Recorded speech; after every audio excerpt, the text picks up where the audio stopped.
Hi. Welcome to our GeekFest Presents Voiceover in Film, TV, and Video Games. And last, but certainly not least, Robin Williams. Okay,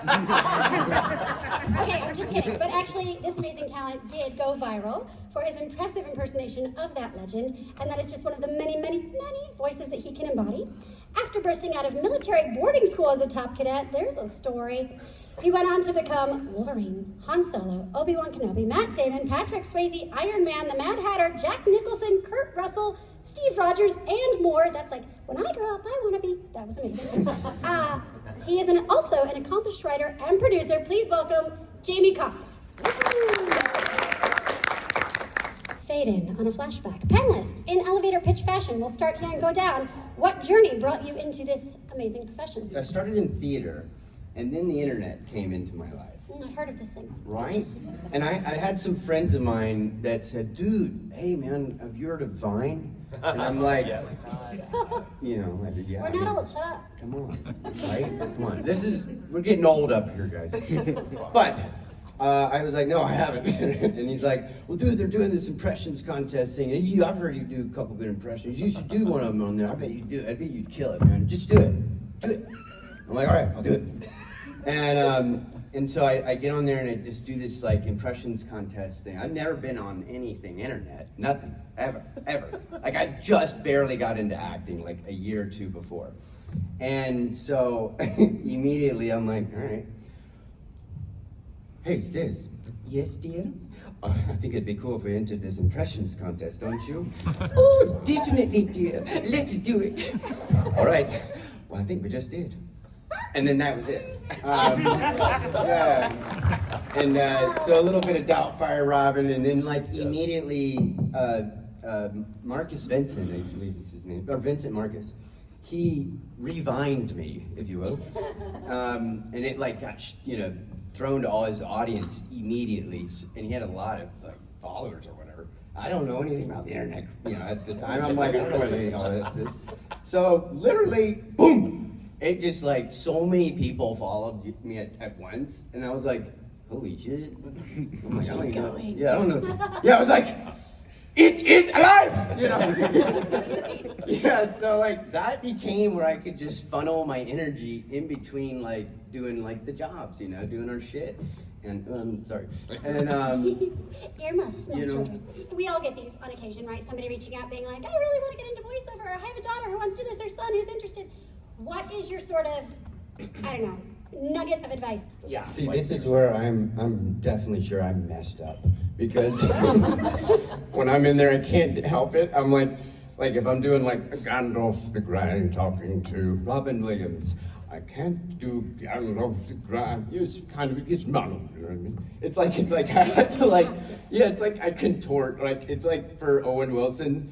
It's just like, wow, we're at Comic-Con, we did it. I didn't know we could, but we did. Or like Matthew McConaughey or whatever. Yeah, your face does No, we get physical. Yeah. Oh, we are. Yeah. We're moving in there, it's but like, you can I just know. share it with them, right? Unless it's mocap, maybe? Yeah, that's true, mocap, yeah. So I would love to know, do you all have different mics you use for different things? How much mic switching do you do? What is it that causes you to switch between one mic or another? When I'm in a more steady place. I've been nomad for the past 2 years, so I'm like traveling with shit. So Yeah, we do that. And that's been fun because sometimes I get lucky and end up, near where we can kind of get to a studio if they're like, okay, you got it or whatever. But most of the time, I would say Newman is like when I have like everything set up. I have like a Newman. Is it just small like this? Yeah, a little gray one. It's 103. Probably. Okay. Yeah. TLM 103. That one. Well, it's great. There'll be a link right below. But yeah, and then just traveled with. Now I'm getting to the point where I'm like, because when you're running around, it's kind of a we all know it's like quite a run of this job. We've all done blanket forts. Yeah, Courting. That was my first gig. Was in the car. I didn't have a microphone, and I was like, wow, I got it. Like I was like, well, basically somebody's like, okay, can you give me a read, and if it's good, we'll hire you, kind of thing. And I was like, okay. And I had no microphone. first microphone that I got a job and did the job on was a phone. This was enough to pay for the, like, you know how it is. The Yeti Blue was like always the first one, and it's great. It does the job, right? You got to get mic it. You know, you got to work up the line. But that's how it works. And then I was like, okay, with that money, I'll get my Yeti Blue, and then from that money, I'll get my next one. It's a business. Yeah, Right? And that's you how got to keep reinvesting in your business. So what was your kind of level up moment? Like, what have you noticed so far that really helped you the most with bookings? My level up. Let me see. I would say, so I equate it to, for me, the journey's always been a little bit of, I'm a little bit philosophical, and like I got into acting just for perspective on self. Like, so like I wanted to understand myself. Acting as therapy? For sure. Well, I didn't even know that as much, like until later when I had one of the rare ones, a great acting coach. And I used to be the guy to be like, oh good, acting coaches, you know, like, because most Hollywood in my mind, as far as I had witnessed, was an absolute, you know, just like trick, you know, in the sense of like, you go to all these workshops, you go to all these classes, you go to all, in my experience so far, I was like, coach, you know. Well, then, and I kind of pretended to be my own agent for a while, which was, it worked, so. I have also done that. Okay. And so If you want to create a separation, just make up a person. And you'll see that a makes great different lettering. email thread. It's like you could be the good cop and the bad guy, you know? But yeah, it was great. And so I would say actually, there's so many, but like that. Possibly I'm like relevant. going through your like first jump in. I mean, making your own stuff. making your own That stuff sounds is pretty truly it, solid. I would say. But at this point, we have about 5 minutes. We're going to go down. I'm going to start with Jamie and come down this way. If you guys can give where they can find you online to follow your next adventures, if anything you want to plug, and then we'll take a few questions from the audience, should we have time. Well, good luck, because I haven't been on social media since 2019. I've been so. having trouble tagging you. You're No not. joke. And look how much healthier he looks than all of us. And happy. Your personal email. No, I'm kidding. My mailing address. Your pigeon. Again, good luck. No, yeah, it's fun. I would say best way to kind of like find me in any way, I guess, would be on YouTube. Not under my name, Solaroo. And that's where I've got remnants of Spell when Solaroo, Solaroo. All right. And then Love that cereal. I love that cereal. Solaroo, you know? I feel like that's definitely Oh, at the and end under chocolate. one. Hey, Mark, can I get some more Solaroos? Not yet, you little Joey. I'm sorry, I love Australia. That's also where I've been in recent, for a lot. So, like, Amazing. yeah. But yeah, YouTube is probably the best way. Or, I would say, follow us.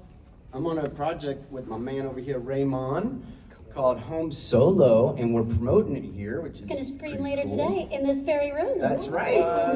And 2 o'clock, is that the stretch for that one? Or 1 o'clock? 1 o'clock. 1 o'clock. Perfect. So yeah, if you guys want to catch me in my most recent stuff, I would say right there. Oh, and downstairs the Or- signing, Oh yeah. Oh, I'll be at a booth. We're at. Hold on. 11:50. I'm so like prepared. Booth 1152 till 3 p.m. Till 3, right yeah, after so this. from noon Perfect. till The 3. Geekscape booth. Yeah. Find us there. So that's pretty fun. Stand up. Give us a question. What do you got? Rachel said that we should build up brands because they're not really buying some of that numbers, but this one isn't on social media, so is it fake agent that helped you do that? Fake Agent, a new app. Yes. Wherever they may be today. Like we said, it's always Watch a how tool. automated AI will get more jobs for you.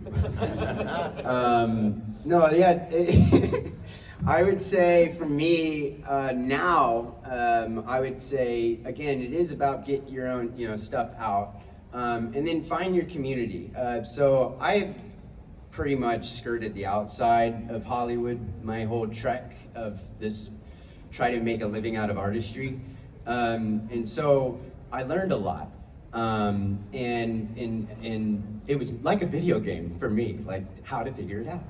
And Play again. Yeah. Well, and that's the thing. Like, I learned a whole lot by also I get to dip my toes in Hollywood projects, but I've kind of like set up my own kind of situation, and then I let them know, what I'm working with. And so I would say when you're getting into it and trying to get a splash, when I got into anything, it was with my friends. So I was just, getting together with friends because they're the ones that believe in you, so you should, that's energy for me. I'm a big energy guy, and so like if you get that energy, you'll start to have a really awesome blossom out. And then it's not with people that are not just there for the transactional, Yeah. They're there for your back and you're there for theirs, and you get that going, it's just fire. It's just fire. And that's why I got into like producing and stuff too, like that. And they're giving me the wrap it up signal. So thank you all so much. Thank for you, coming. Paula. These people are amazing. Follow them online, share on the event